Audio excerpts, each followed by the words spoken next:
This just happened. I'm your host, Steve Van Metre, and thanks for joining me today. In our lead story today, a major bank's shocking admission, we're insolvent. And while many political elites will believe this has everything to do with higher interest rates, as we've shown you on this show, the problem with the banks is the inverted yield and money curves. And we're going to show you specifically what's wrong with this bank and why more banks will soon admit that they too are insolvent. And speaking of insolvency, well, we have new evidence that shows many Americans are now facing the same problem. And with that, let's over to Bloomberg, where we picked today's story up with a headline: PricewaterhouseCoopers cuts 2% of its workforce in Canada amid slowing economy. And this is something we've heard from policymakers and political elites around the world, that the labor market is strong, it's robust, and it is immune to any downturns. And it's just a matter of time before inflation cools off and the labor market roars and sends the economy off of this soft landing into the next big bull market. But as we've made the case, we're going to see more and more companies trim as demand falls. And sure enough, we're seeing another company cut a whopping 2% of its workforce. The reduction was confirmed, and as we can see, the website says it employs about 7,700 people in Canada. The cut would amount to about 150.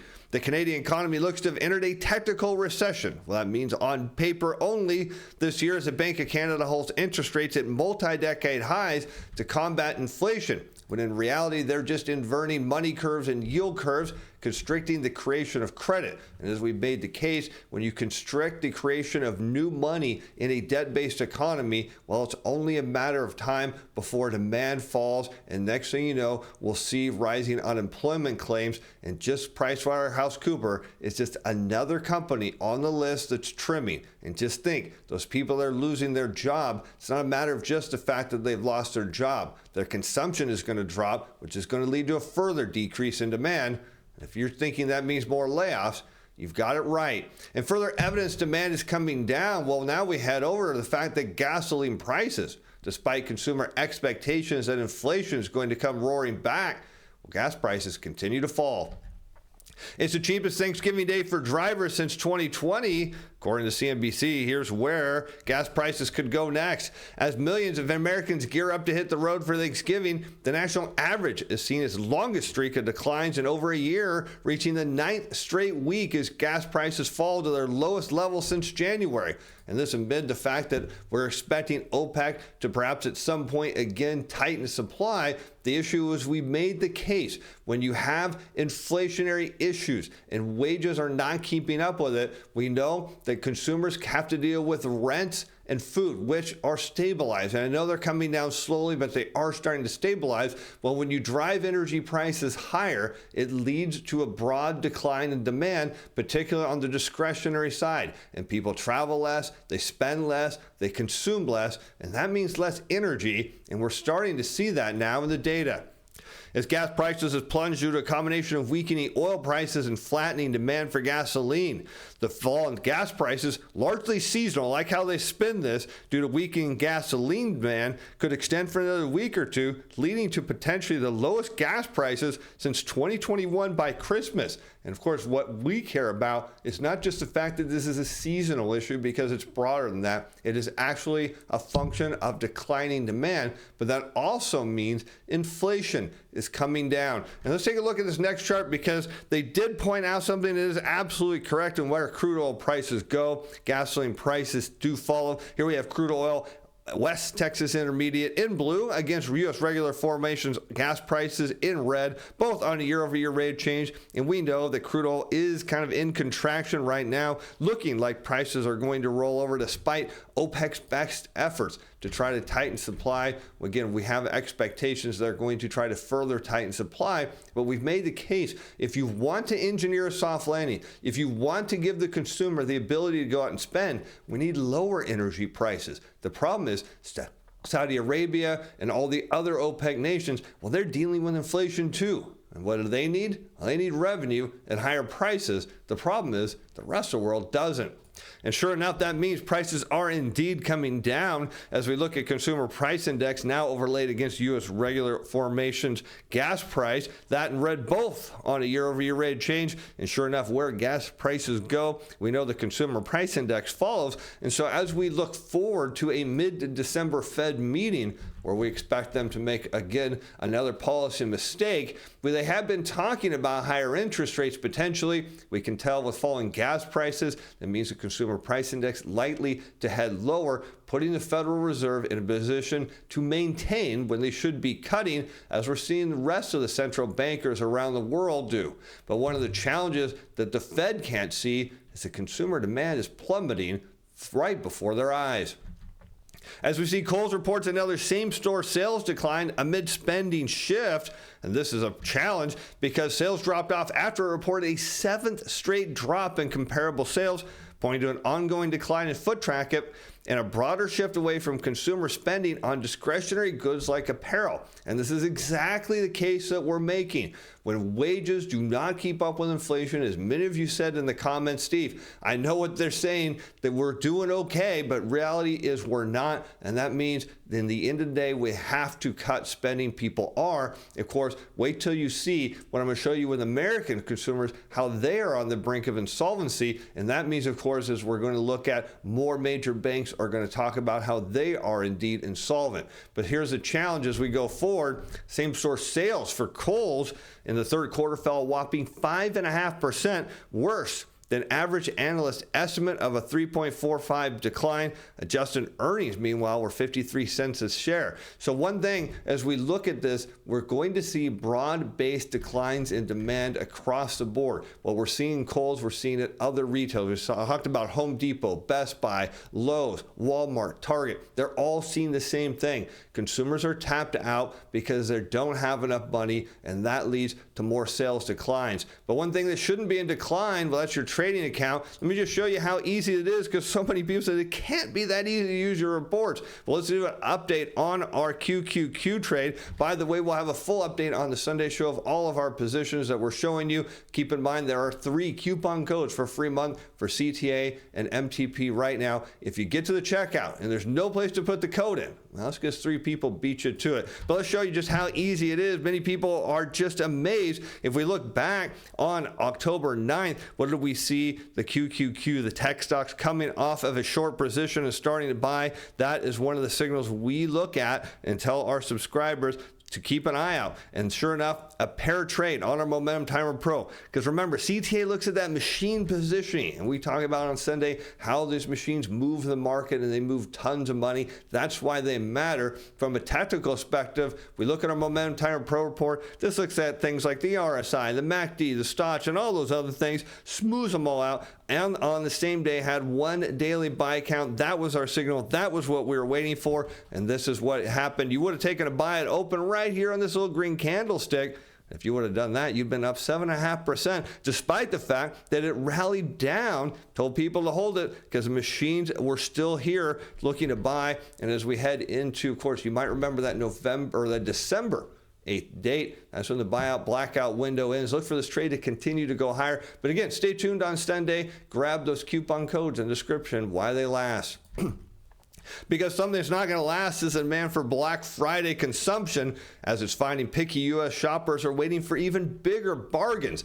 You start thinking about, why do people need bigger bargains? It's simple. They don't have the money to spend. And so when people have a lot of excess cash and they're feeling optimistic about the economy, they don't mind paying full price. They don't mind financing and paying later. They don't mind paying higher interest rates. But when money is tight and it's likely to get tighter, well, consumers demand something big, and that is huger discounts, which will lead to a further decline in consumer prices. Consumers aren't spending at the same pace they did during the past couple of years when the holidays were marked by post-pandemic splurges. Well, it's simple. People had money. Government gave it to them.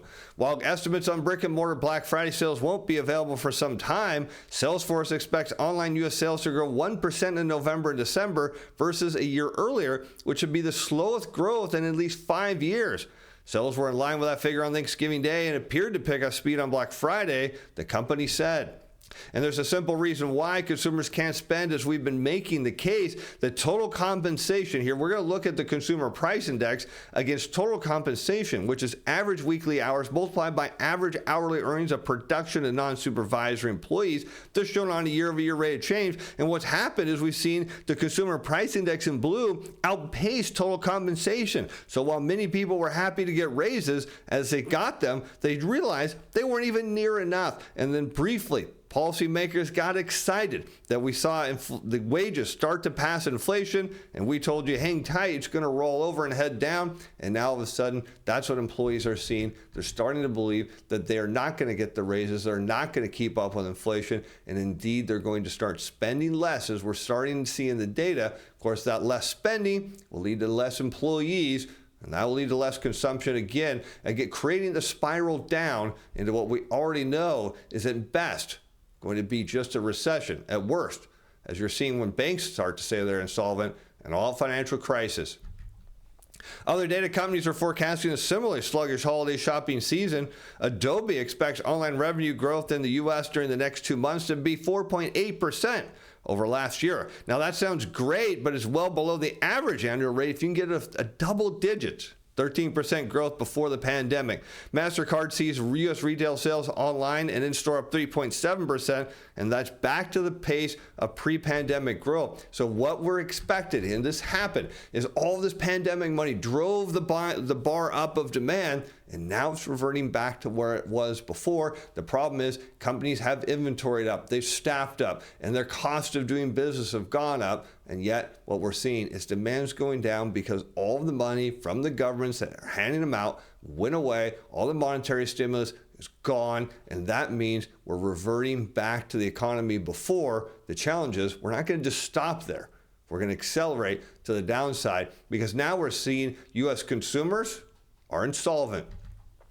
As American borrowers are getting closer to maxing out, this is something we've been concerned about, as card loans are still growing, on average rising 1.6% in October over September across 5 big U.S. credit card lenders versus a seasonally typical 0.7% increase. And this makes perfect sense because when consumers do not keep up with inflation, they reach out for their credit cards. The problem is when they reach the limit, that's when the game stops.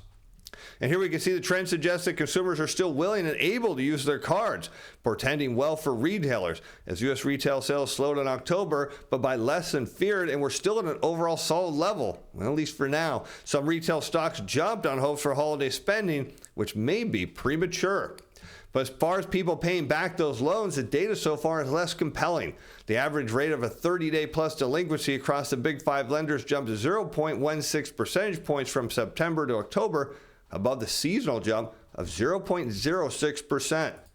Meanwhile, net charge-offs jumped 0.7% points on average, compared with a 0.18% typical rise. So we're seeing consumers under stress. They're reaching their limits. We know what this has to do with the fact is that banks do not want to extend more credit. And when they don't, well, that means people start entering delinquencies and then default. And the evidence shows right here in this chart of the net percentage of domestic banks tightening standards for credit card loans, that's shown in blue, against a delinquency rate on credit card loans in red, that's shown on a year-over-year rate of change. And just as we expect, when banks start tightening lending standards and consumers can no longer tap credit, well, that means they stop making payments, they enter delinquency, and eventually default. And sure enough, that's what we're seeing here, an expansion of that delinquency rate, as we said would indeed occur, and it is happening in a big way.